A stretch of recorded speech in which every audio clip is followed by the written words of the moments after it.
I'm going to start, and I'm going to end today with the same question.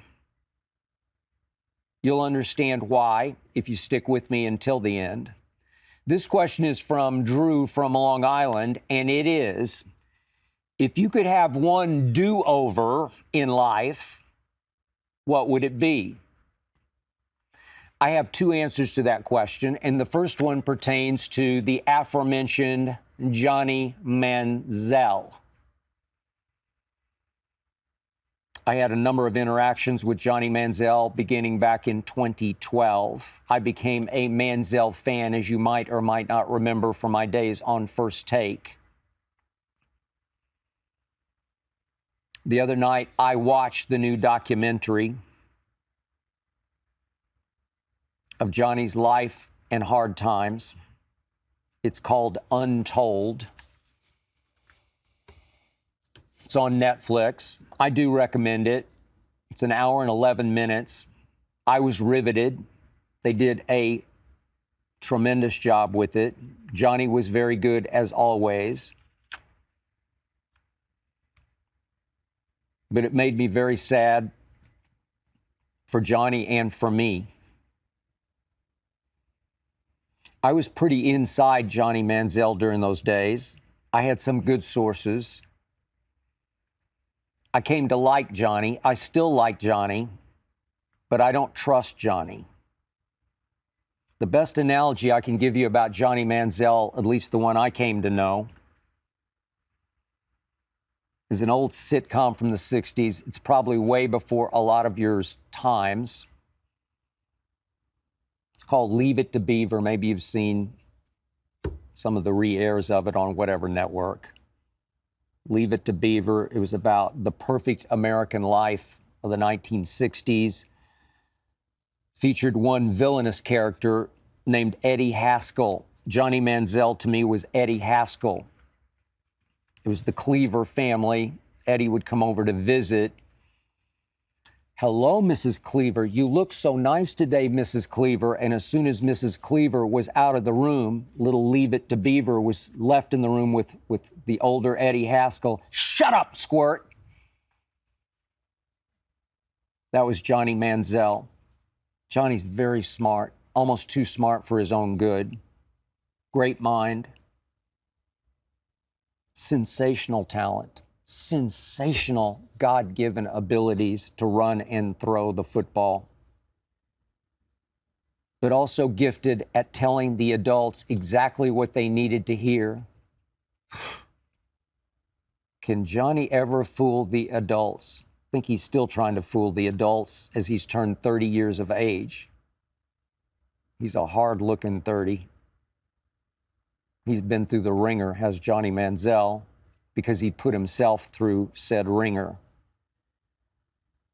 Johnny Football, or as he calls it, Johnny Effin' Football, given that money sign, exploded onto the college football scene, as you might recall, in what was his redshirt freshman year at Texas A&M.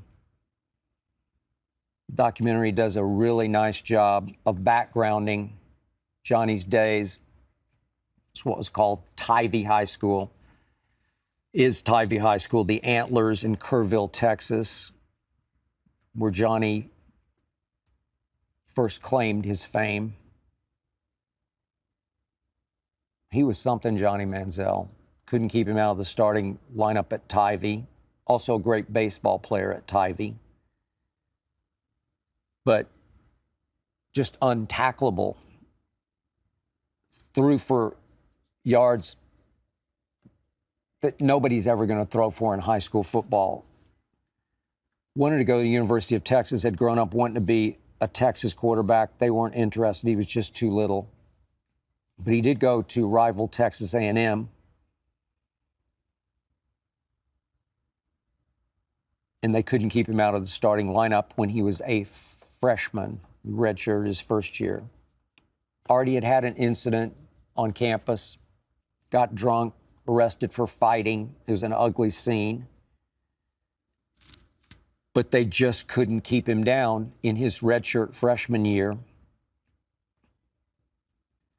And yet, as Johnny points out, from the start, his motto was, win or lose, we booze. He and his good friend from high school named Nate Fitch, they called him Uncle Nate. He was sort of Johnny's partner in crime, didn't play football, but was Johnny's running buddy. Became his sort of quasi-business manager in those years. And what came clear to me in the documentary was, from the start, Johnny only played football to party. As he said, he developed an alter ego of Johnny, pardon my language, Johnny Football, because to Johnny Manziel, Johnny Football, and I quote Johnny, never had a bad time. So the whole point of Johnny Manziel was he found that if he won a football game or if he starred in a football game, it gave him more and more license to star at the party and win the party. And all he really cared about was the party. As he says, I'm just at heart a frat boy. Johnny liked his booze and he started to like his drugs. And this is all happening during his redshirt freshman year at Texas A&M, in which he's on his way to becoming the first freshman ever to win the Heisman Trophy.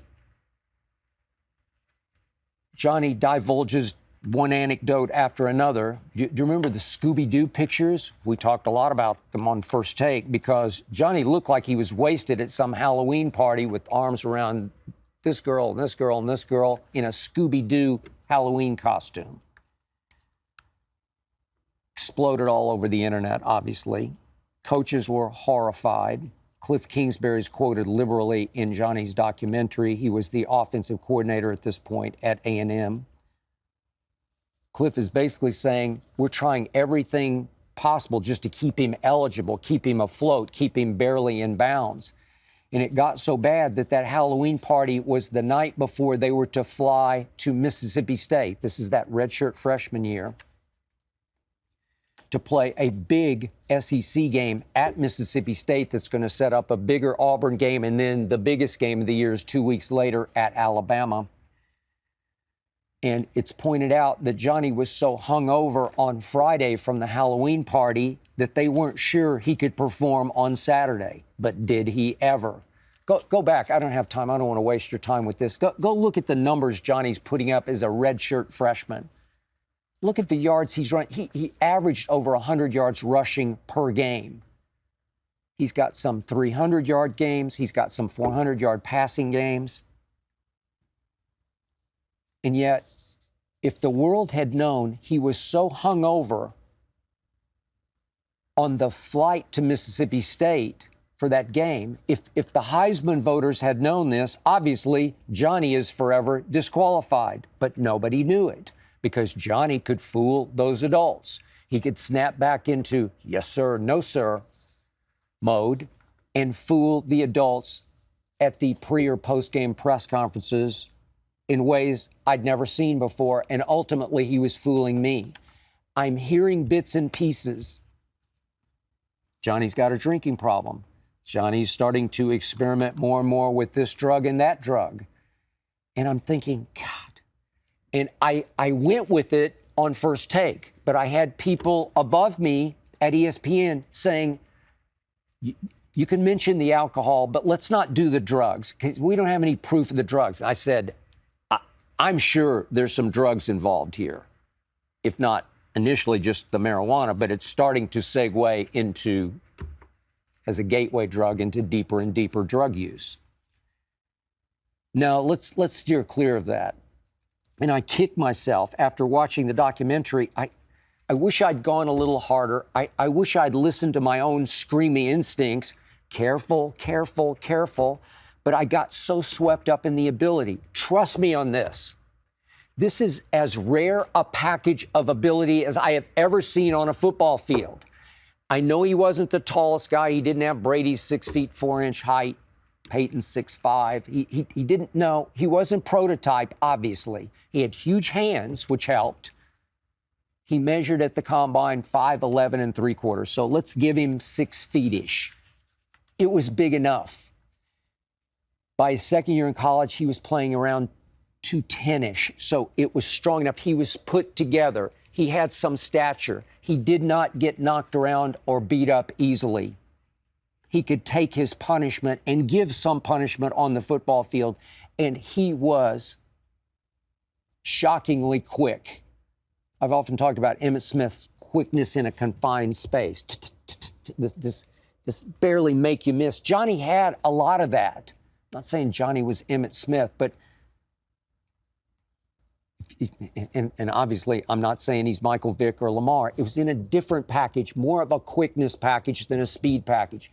He didn't time well in the 40. His best was in the 4.5 range. Still fast enough. But the quickness, the make you miss was extraordinary. And remember, he's completing 70% of his passes. His second year at A&M, he was second in the nation at yards per completion from the pocket. He could throw the football on a dime. He was a deadly accurate passer in the pocket and also on the move. He had Mike Evans. I give you that, 6 feet 5 inches of Mike Evans. But Johnny Manziel was an extraordinary talent, a playmaker of the highest order, under fire, under stress, in the clutch. And I got lost in that because he came back to put up big numbers against Auburn, and here they went to Tuscaloosa, and here they went against Nick Saban's firepower on offense. It was going to be very difficult to outscore Alabama at Alabama, and Johnny pulled it off. Johnny made the 2 greatest throws of his career late in that game as Alabama stormed back from, I think Johnny went up 20-0 to start with. Johnny made 2 late throws, the second for a touchdown that put the game away. They were as sweet as you can throw them, under fire, under heat, under pressure in Tuscaloosa. I was watching up in my room up in Bristol, Connecticut at ESPN on that Saturday. Ernestine, my wife, was watching with me, and I said, this kid is something else, something I have not seen. Johnny won the Heisman that day. There's a quote from one of the leaders at Texas A&M. He's one of the strongest voices, one of their websites, TexAgs. And he's quoted as saying in the documentary that the Alabama game changed the course of our history at Texas A&M in football forever, and I believe it did.